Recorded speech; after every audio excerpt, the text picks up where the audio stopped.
ஒவ்வொரு ஊருக்கும் ஒரு குக்கிங் ஸ்டைல் இருக்கும். இது எங்கள் ஊர் ஸ்டைல் கணவாய் தொக்கு ரெசிபி.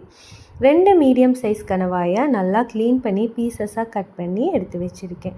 ஒரு பெரிய சைஸ் தக்காளி, தக்காளியோட அதே அளவு பெரிய வெங்காயமும் சின்ன வெங்காயமும், ஒரு பச்சை மிளகாய்.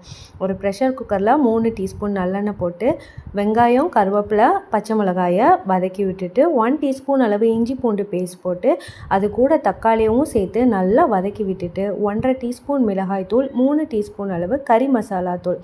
கறி மசாலா தூளுக்கு பதிலாக ஜீரகத்தூளும் சேர்த்துக்கலாம்.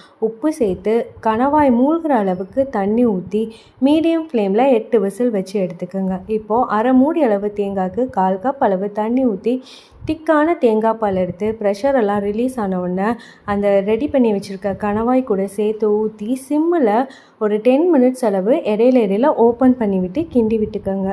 கிண்டி விடலைன்னா அடிப்பிடிச்சி போயிடும். இப்போது எல்லாம் வற்றி நல்லா ஒரு தொக்கு பதத்துக்கு வந்த உடனே மேலே மல்லி இலை தூவி சூடான சாப்பாடு கூட வச்சு சாப்பிட்டு பாருங்கள்.